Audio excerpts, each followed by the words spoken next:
I'm going to compare here Kamala Harris's remarks with Zelenskyy to Trump's. I don't understand how like 90% of people don't support Trump's position on this issue of Russia-Ukraine. Maybe they just don't like Trump personally or whatever, but unless you work at Raytheon or Lockheed Martin or something, how is Kamala's approach to this a better idea? So let's let this play here.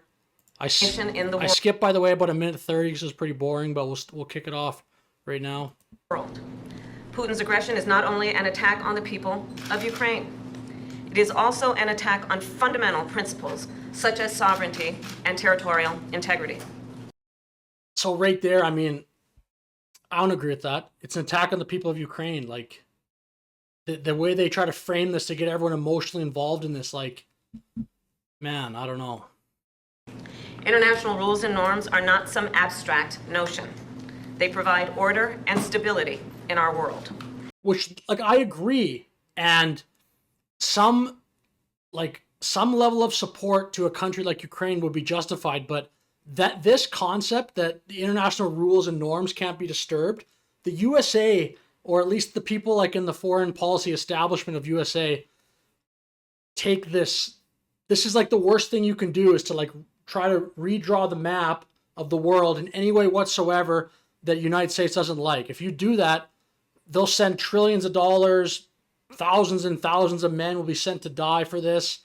And I just think, like, at some point there's a cost to everything. And this, if you disrupt what they consider like the international rules and norms, basically just do anything internationally that they don't like, they'll just send, like, it's seemingly an infinite amount of money, constantly keep fighting. And I think at some point there's got to be a trade-off or some calculation made to try to end this, because it's going to have to end with some disruption of the international rules and norms, or it's just not going to end. That's like the two options. They support American security and American prosperity. And when they are threatened anywhere, they are threatened everywhere. Again, like, you're not just going to be able to put the world back into the box where it was before Russia invaded Ukraine. So this is, to me, is such a, like, eerily creepy speech where it's like, this sounds to me like they want to fight this for the next 20 years. How are you going to not let the international rules and norms get disrupted and end this war?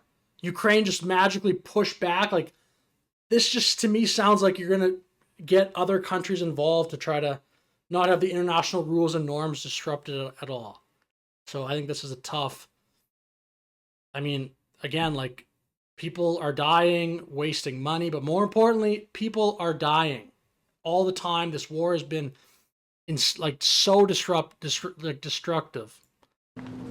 History has shown us, if we allow aggressors like Putin to take land with impunity, they keep going.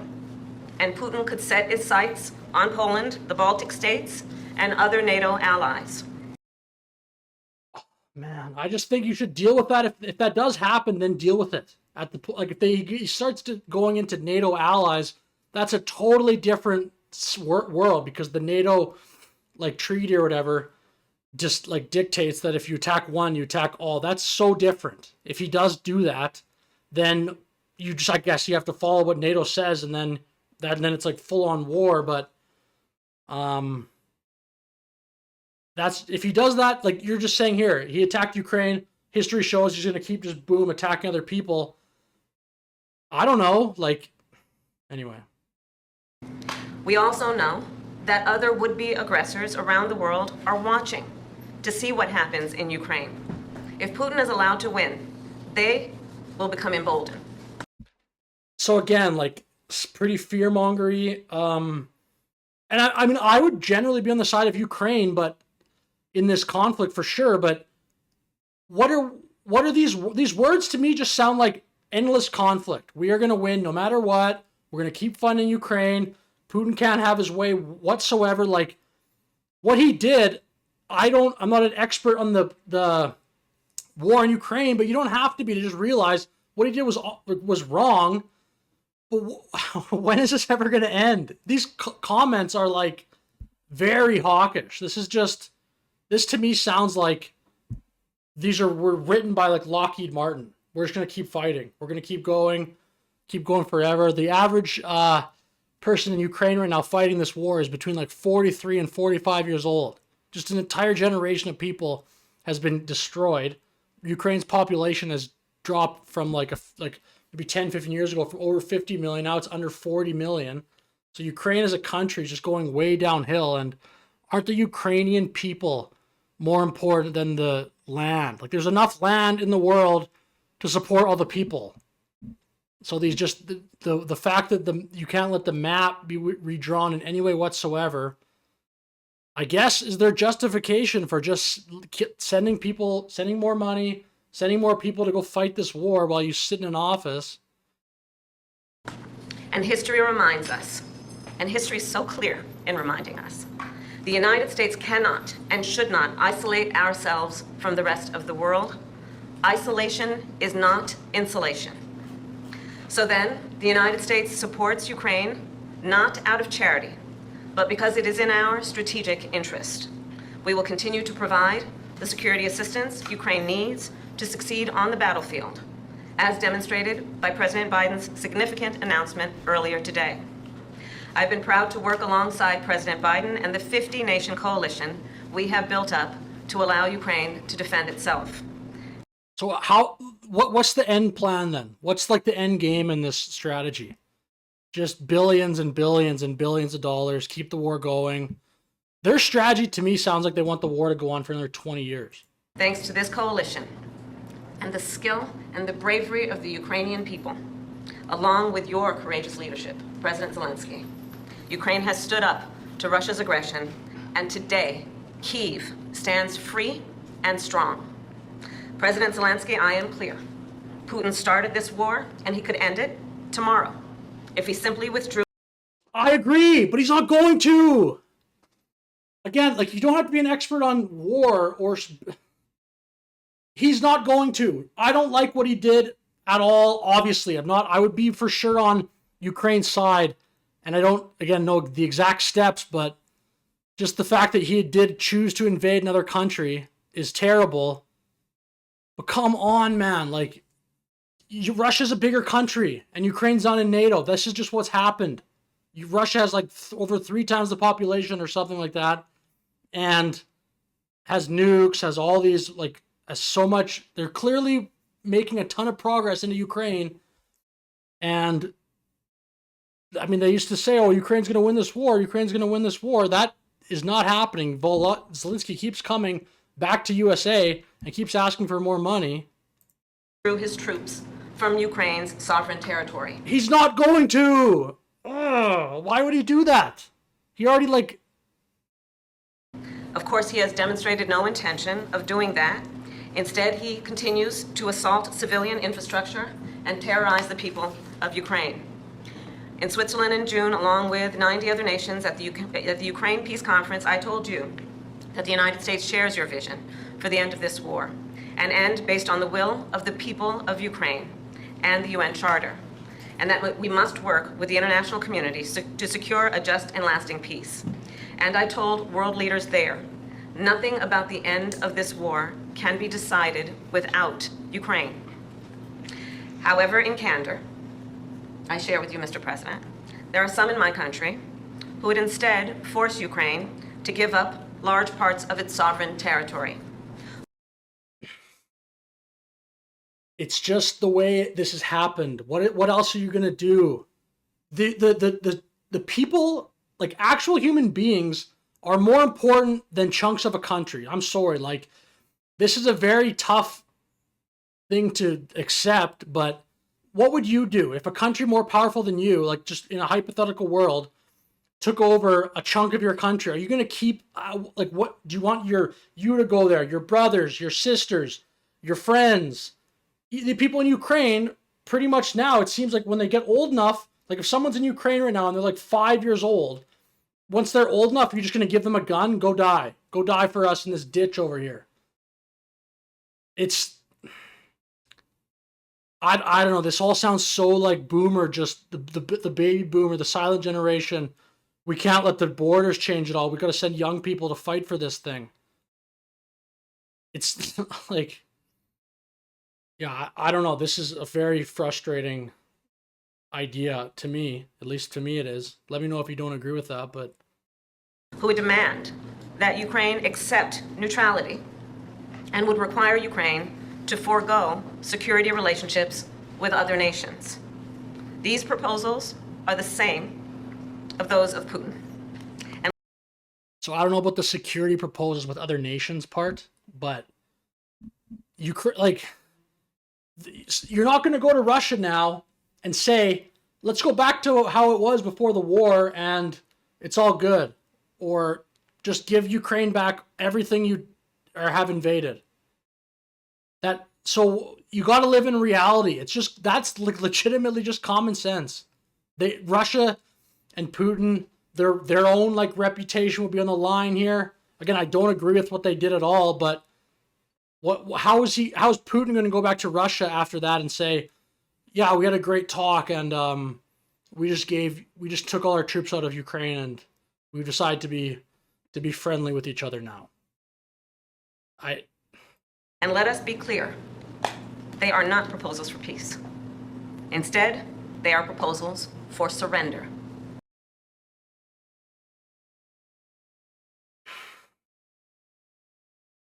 I don't know. I don't surrender. What is Ukraine supposed to do? They don't have nearly as much military power as Russia has, and they can't produce enough. That's why they got to keep coming to United States. It's just a basic economic reality. Ukraine has much smaller population. Ukraine's GDP per capita is like 5,000 a person. So not only is it a small country compared to USA and compared to Russia, but it's like a pretty poor country too. I'll just double check this here. Yeah, Russia's GDP per capita is 3 times that of Ukraine, and the country is like roughly 3 times bigger. So it just has a way stronger economy than Ukraine. What is the plan here? Just to continually fund Ukraine until they get all of Russia back? That's not realistic. So you can come up here and say this, that the other side wants to surrender. But how about the peace? How about the people of Ukraine who are still alive, who don't want to die, who just want, like, eventually these young people in Ukraine are going to want to start a family. Like, again, I can only speak from my own perspective, but the ability for me to live and start a family in the future, to me, would be more important than going and fighting for like a difference in 100 square kilometers or 100 kilometers of border. This to me is such a medieval mindset of what like constitutes a country. And I just think it's not taking into account that the people are more important than the land. And like, maybe just people don't agree with this position, but that's the way I would feel about that. Dangerous and unacceptable. So President Zelenskyy, I look forward to our discussion today, and I will continue to work with you to ensure Ukraine prevails in this conflict and remains a free, democratic, and independent nation. Welcome back again. Thank you so much. Madam Vice President, thanks for the invitation. Happy to see you. Dear journalists, I want to especially thank you for your participation in the Peace Summit. And really, it was very important, and we remember it. The format was successful. We are preparing the second one, and now we have to end this war. We need a just peace, and we must protect our people, Ukrainian families, Ukrainian children, and everyone from Putin's civil. And we are grateful to America for supporting Ukraine. So I'm more interested here. And we'll have an important meeting today. In what Kamala says. So if it's just kind of Zelenskyy talking, I'm going to go ahead a little bit. Because that was basically Kamala's position. She talked about surrendering, not giving up any, and basically just saying like we're going to support Ukraine. I'm going to see if Kamala says anything else here. Thank you again. Thanks, America. Slava Ukraine. Thank you.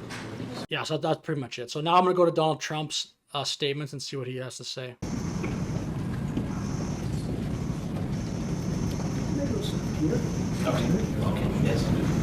Well, thank you very much. It's an honor to have the president with us, and he's been through a lot.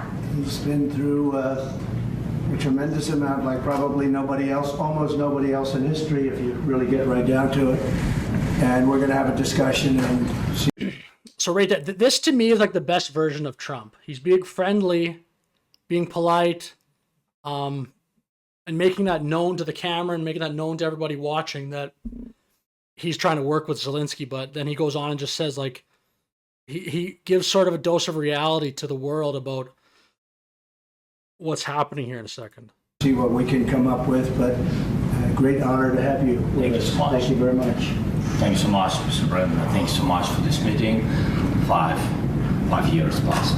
Yeah. So we had meeting again here in New York in September, and now there are a lot of challenges in Ukraine, United States, and of course I want to discuss with you.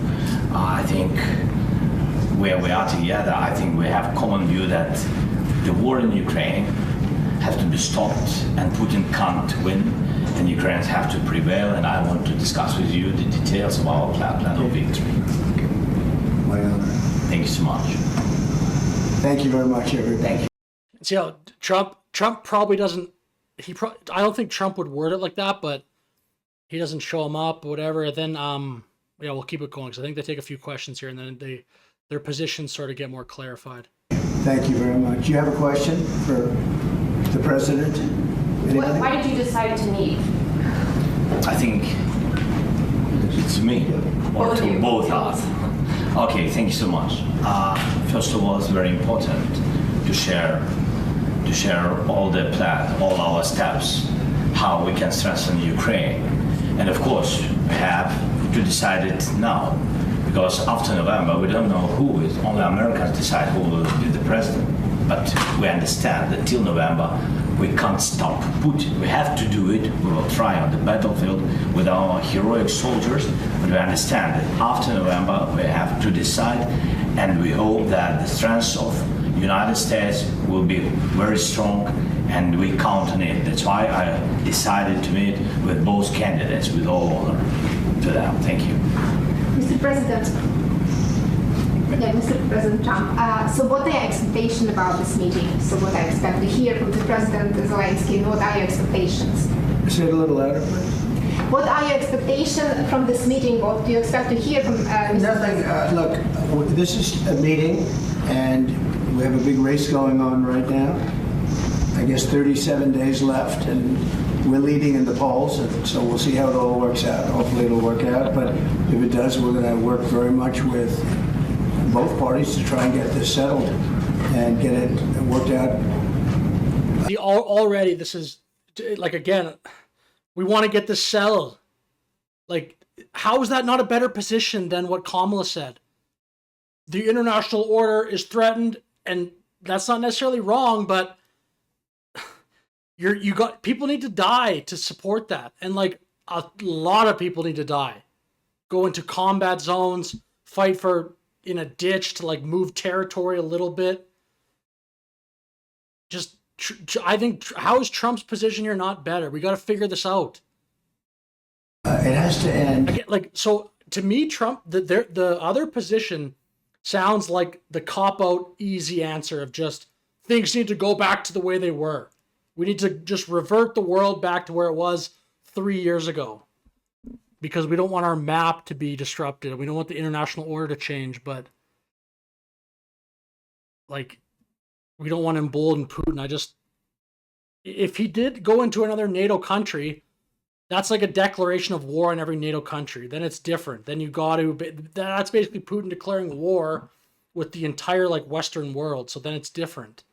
But again, like, it sucks, because I wish it would go back to Putin not doing this. Like, I don't want to be pro Russia or pro what Putin did. Not necessarily, but I just want to be pro what Putin did. Like, Russia's a country, I'm sure there's many people in Russia who are great, but yeah, they got to end this stupid war. At some point, it has to end. He's gone through hell, and this country has gone through hell like few countries have ever, like it's happened anywhere. Nobody's ever seen anything like it. It's terrible. I wonder if Zelenskyy, this is just totally speculation, but I wonder if part of him, like, because it seems like he wants Kamala to win, but I wonder if part of him wants Trump to win just to change the dynamic of what is happening, because maybe Trump will get in there and then they'll cut some type of deal and Zelenskyy can just get out of this war, hopefully save, like, more people won't die. And Zelensky can tell, like, the people, like, hey, Trump pushed me into this corner, and I had to do this, and I got everything I could, and I made this deal, and Putin didn't want to give up that, and Trump didn't want to give up that, but I was able to negotiate because of this. Like, I wonder, and then just kind of be able to tell the people of Ukraine, hey, we had to do this, and I got everything I could, but Trump was pressuring me, and just sort of like push the blame onto him, like in a, not the blame, but at least like justify it to his people like that. Like, I wonder if part of him wants actually this to happen just to get out of this war so people stop dying, but that's just, I'm speculating, so who knows. Terrible situation.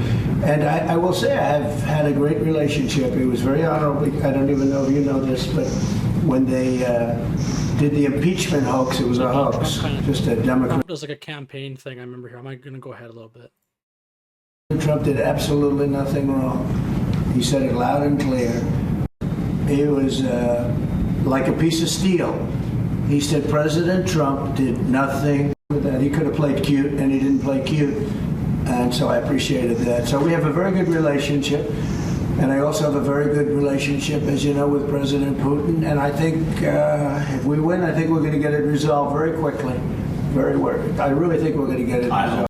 So like this to me is the thing that Trump does better than anyone else I've seen in politics. That's like everyone else just in the politics is a coward when they get in these meetings. They just say what the other person besides them wants to hear.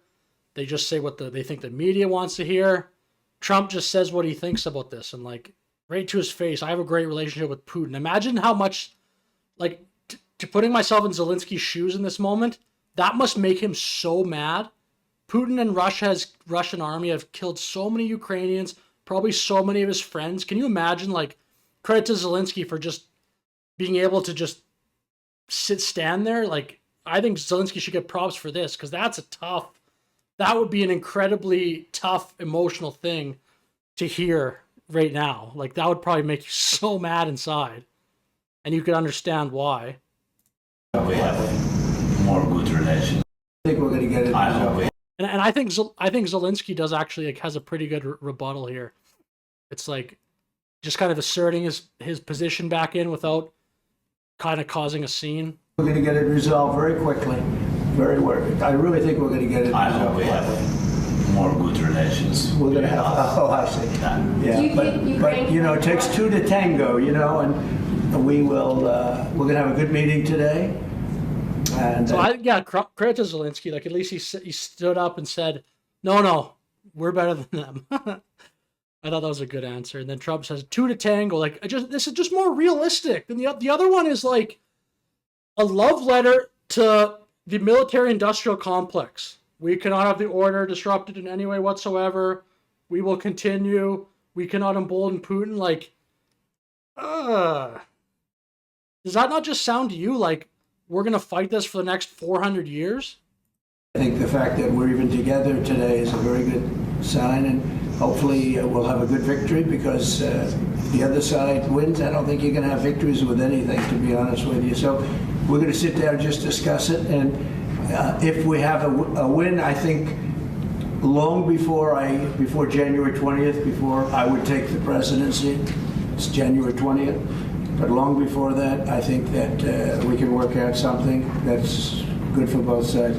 It's time. And by the way, the president knows that too. He wants to get something done. He doesn't want to do this. And so we look forward to having them meet. I look forward to being with him. But what I said is true. He was a piece of steel. He gave a very honest, straight answer, and that it really appreciated that. Thank you very much, everybody. Thank you, President. So, yeah, like, I think that's such a better response than Kamala. Trump's newest like surrogate, I guess you'd call him, but Bobby Kennedy also mentioned that he thought Trump's meeting here with Zelensky was so great because he was polite, he was graceful, but he basically was honest, more realistic, and gave an answer like the neocon establishment, the Dick Cheneys, the John Boltons, would certainly disagree with what Trump said here. But, I mean, I agree with this position. We got to get it fixed. I like Zelensky. He's showing respect to Zelensky, but in a realistic way, in a way that would cost less money and would, importantly, save lives. This has gone on for so long. It's so tragic. As I mentioned, the average person, the average age of a Ukrainian soldier right now is in the 40s. So what does that tell you? An entire generation of Ukrainian men tragically has died in this conflict. And you won't have a country anymore if you continue doing this for too much longer. Even still now, like, they're going to have to do something once this war is over. Just like they're going to have to bring in a whole bunch of immigrants to work and support their aging population. They're going to have to do something. Like they've already changed their country in a major way, and it's going to go on for like the Ukraine needs to exist in the future. How much longer can they even just like feasibly or realistically keep fighting this and keep having Ukrainians to fight it? Just pulling in people from other countries is their plan. I don't know what they're thinking here, but I hope it ends soon. And yeah, I don't know how this issue would be like 50-50. I feel like it'd be 90-10, and the 10% of people that like it would be people that are like benefiting from the military industrial complex. So anyway, with that said, yeah, thank you for watching this video. Let me know your thoughts in the comments below. Have a great day.